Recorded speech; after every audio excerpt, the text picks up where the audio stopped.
Looks like people can comment.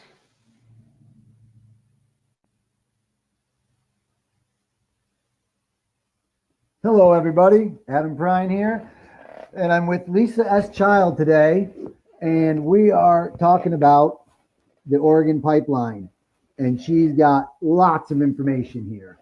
So we're gonna start off with her telling us a little bit about the history, and then we'll go from there. How you doing, Lisa? Oh, pretty good, Adam. How about yourself? Thanks for doing this. It's a really important topic, issue that Oregon's been dealing with this for 12 years now. The LNG pipeline, which is called the Jordan Cove pipeline, has twice already been rejected by FERC in Oregon, once in March 2016 and another in December 2016. The proposed Canadian corporation at that time was called Verizon, and now they've come back with another one. They've sort of rebranded themselves as Pembria. This is a 233-mile pipeline with fracked gas export.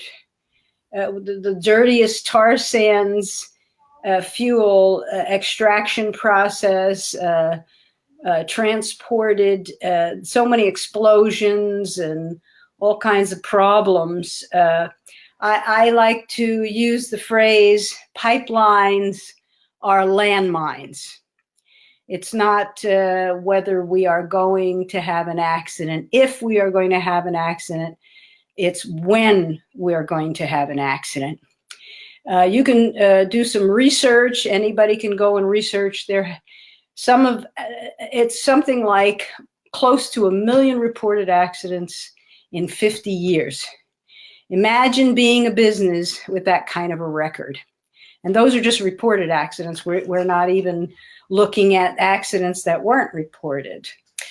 So this pipeline will threaten 400 waterways. It'll completely put at risk our fishing industries, our tourism industries, particularly the new emerging industry known as the ecotourism industry in Oregon, of which I am very much so a part of.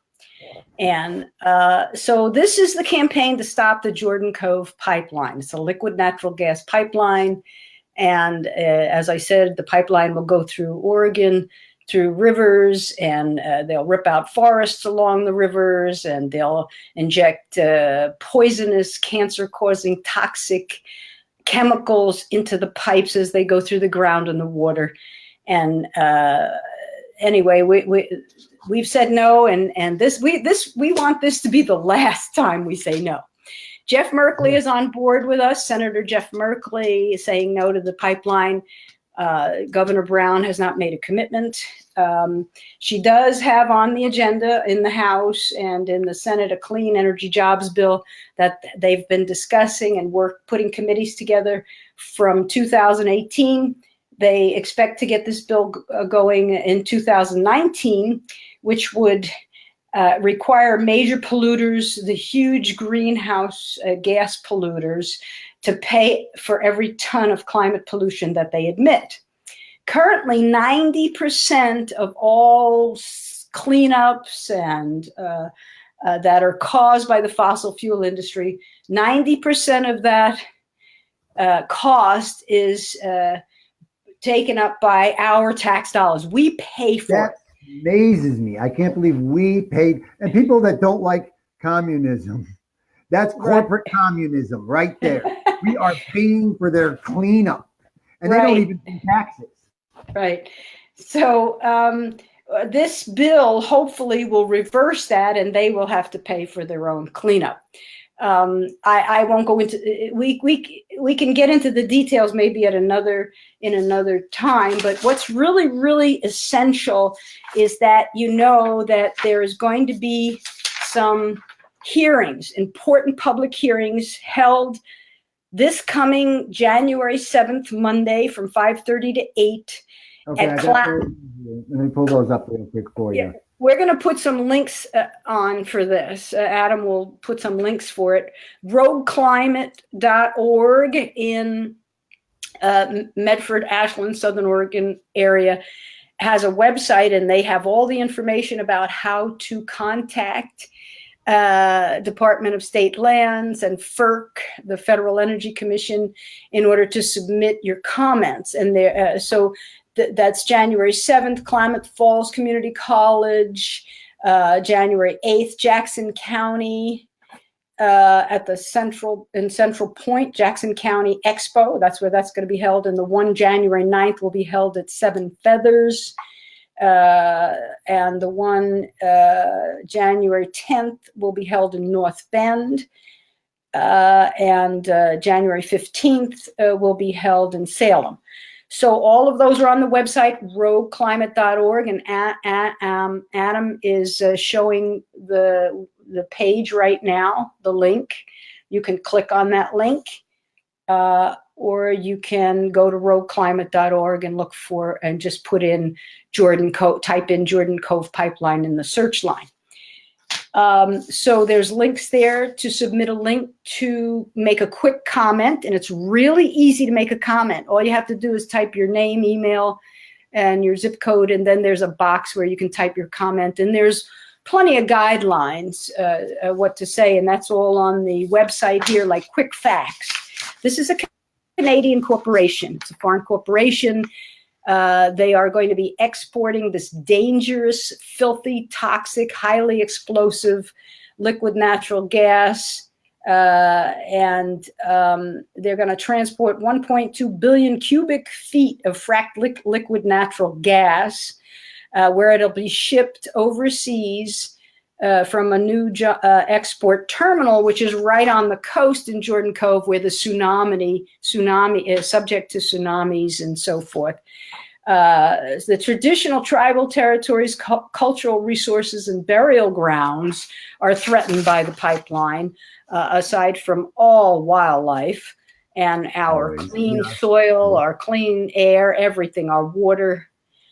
Nearly 400 rivers and streams would be threatened. Farmer and landowner rights will be trampled. That's the company is trying to use public eminent domain to run rickshaw over landowners, and then they're trying financial bribes, you know, all kinds of things to get people to submit to this disaster. Exporting natural gas prices, exporting natural gas would actually raise gas prices. This is not for Oregon's benefit. This money's all going to this Canadian company, and it's going overseas. We're not going to see any of this oil. Also, what's the point? Somebody's going to make money. Right. It is, and it isn't going to be Oregon. And there's an entirely there's this campaign going on. You've probably gotten Jordan Cove flyers in the mail telling you how wonderful it is. I see commercials on YouTube. Yeah, they're all over Facebook. They're all over social media advertising. They are bombarding people with a public relations campaign to try to put this pipeline through. This is as I said, the third time they're trying to do this, and we've got to stop it for the final time, because and all this business about jobs. Forget about it. It's garbage. It's nonsense. I'm going to use clean language here.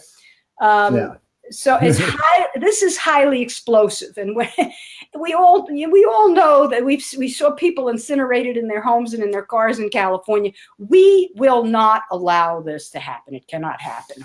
So we have from Governor Brown, we've got Oregon climate agenda. So we have a commitment from Governor Brown to, Adam has the link, I think, don't you, Adam? I might have sent it to you. There it is. There we go.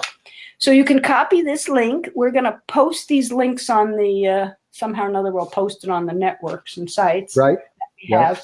And please feel free to share all this information in this video, because there's a lot of information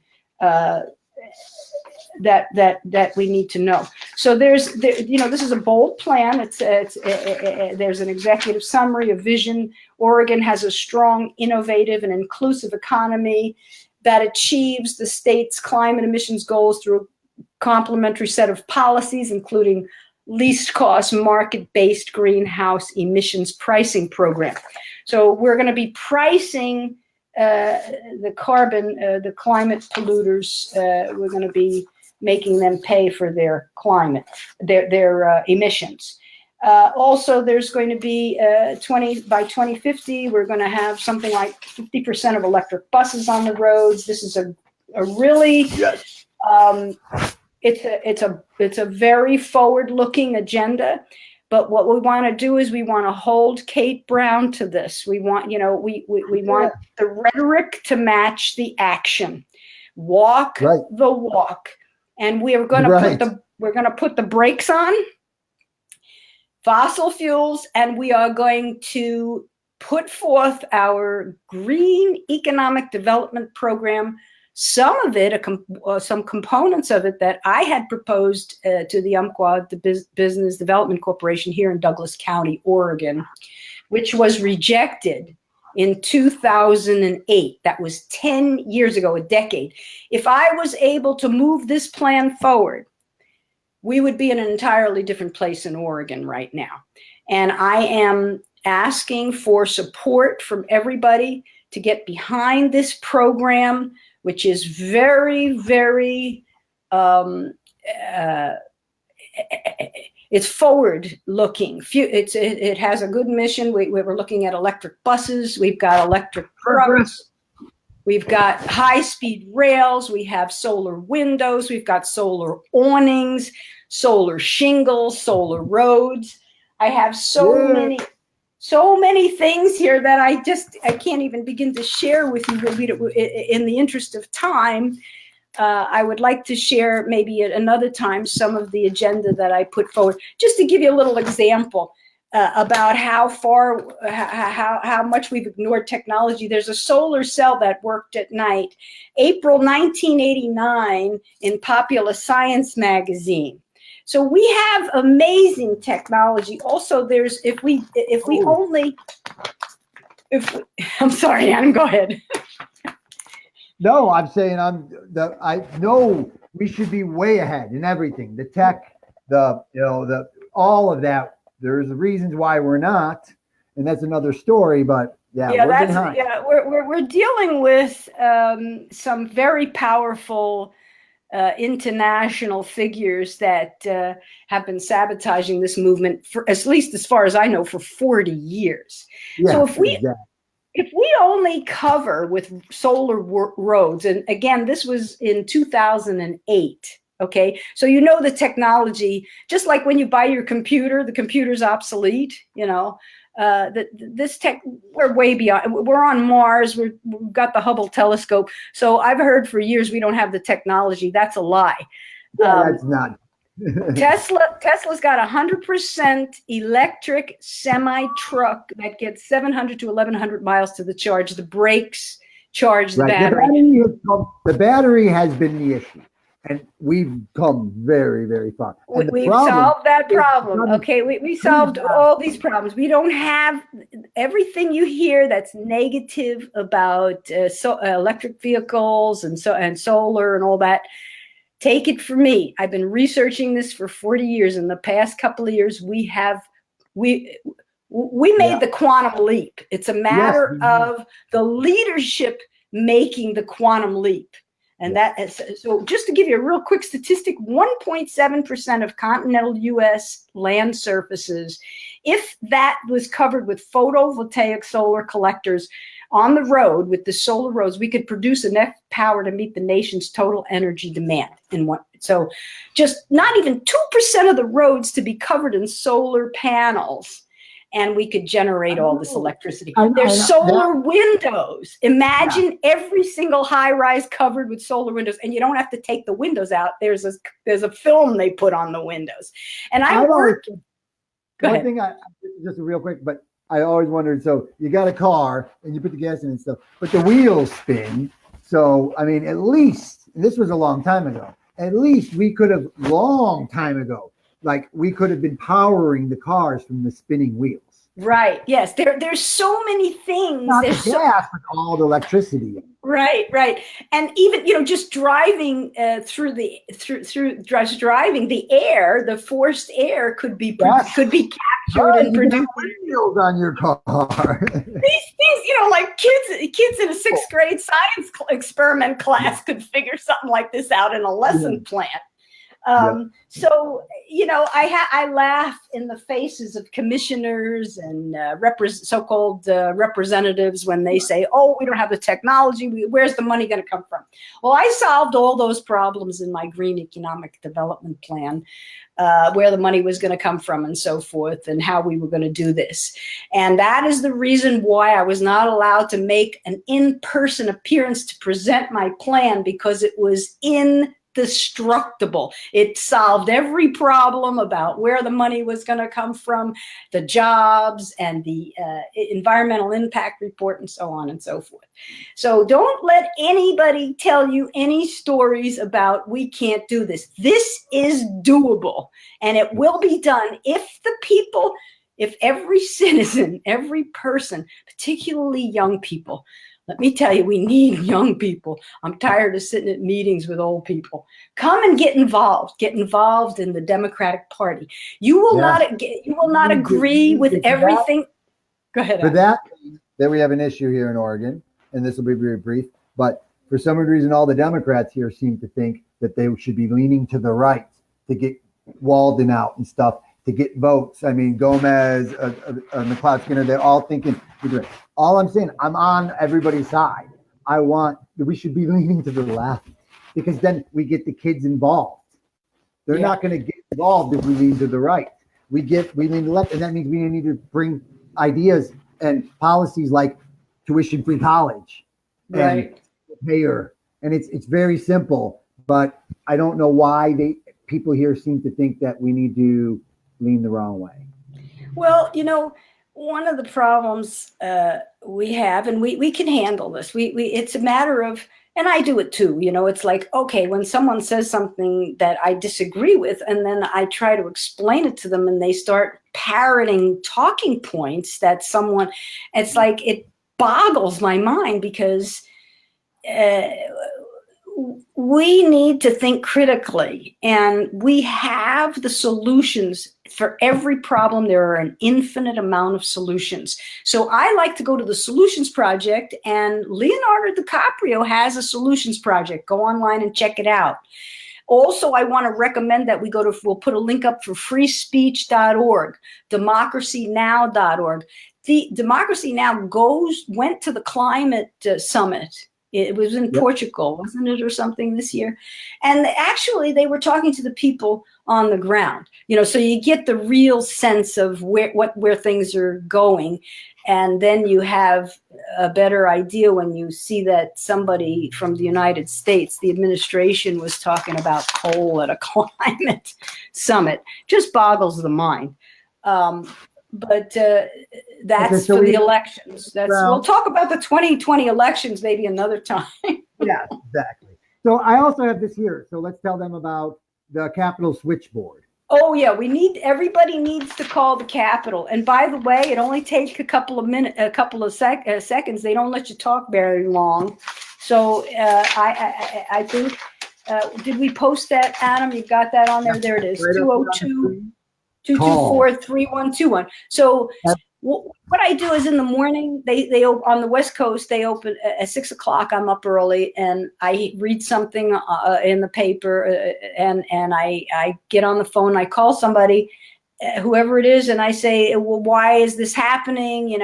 This doesn't comport with democratic values and free speech or whatever. I know there's a law that's being passed right now, or being considered, to jail people or who are opposing or boycotting Israel or Israel settlements, the Israeli settlements, which is a free speech, a violation of free speech. So I get on the phone and I call and I say, what is this? Who do you know what the First Amendment says about free speech? How could you possibly pass a law like this? And it only takes me a couple of seconds to do it.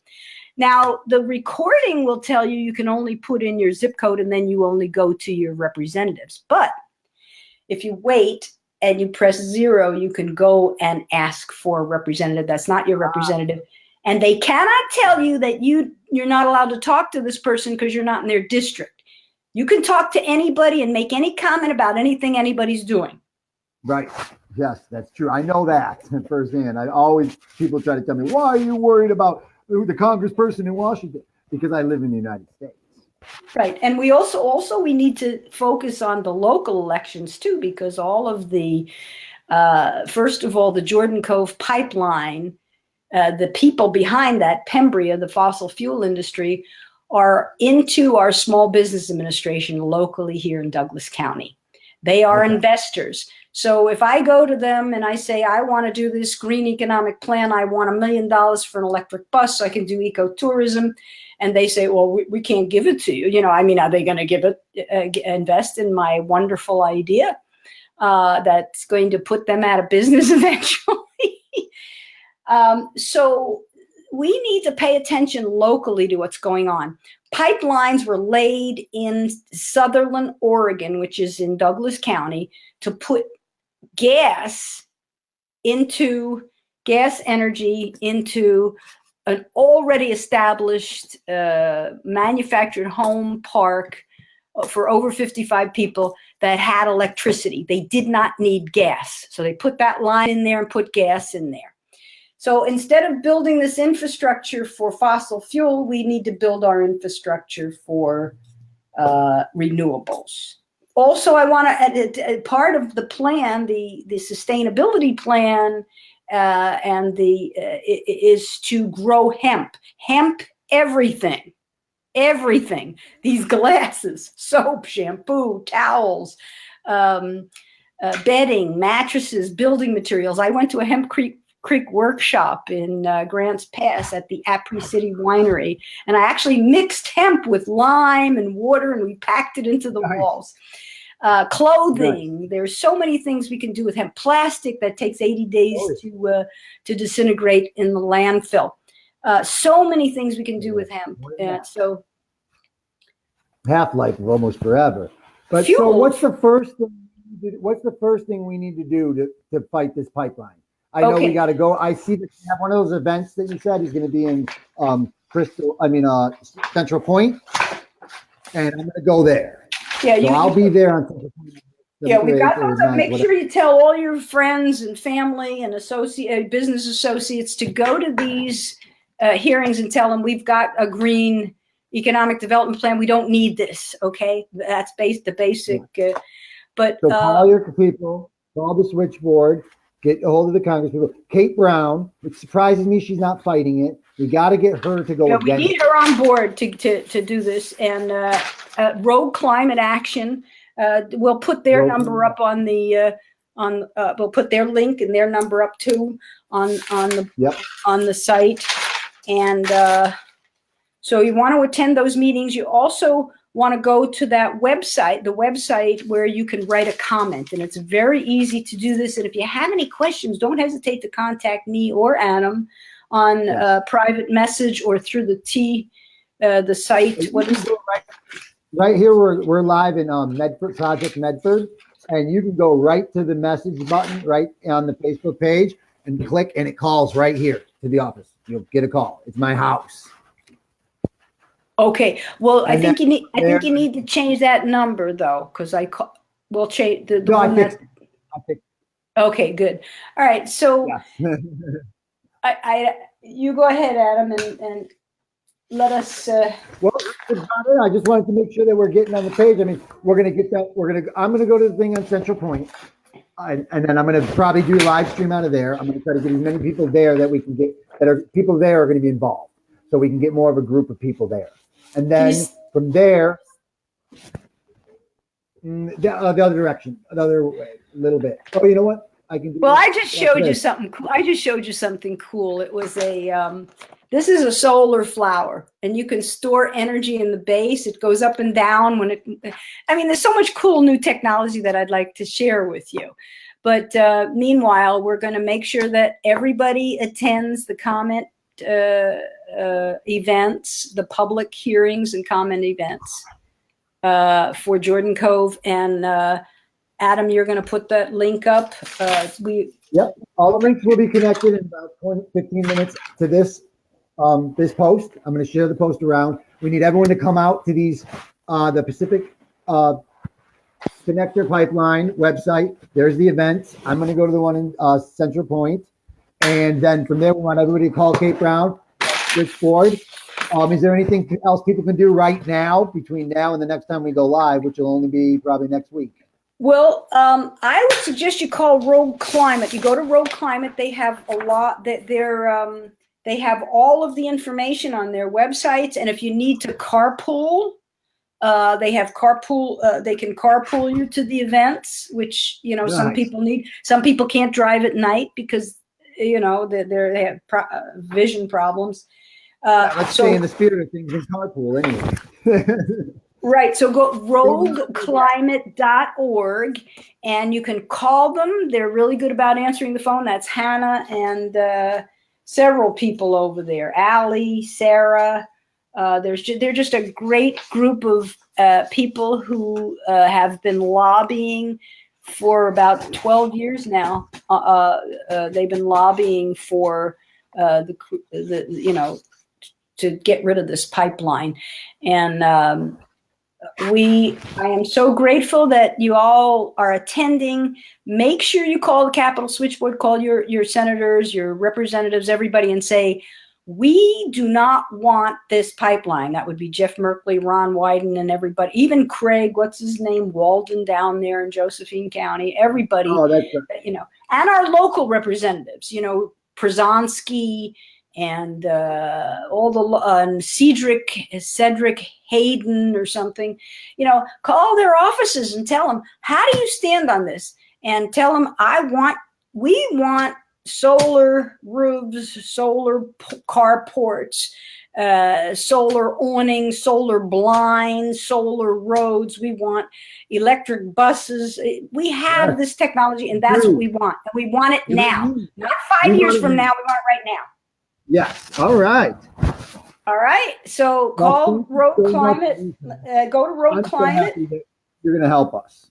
And if any questions, I need a lot of young people.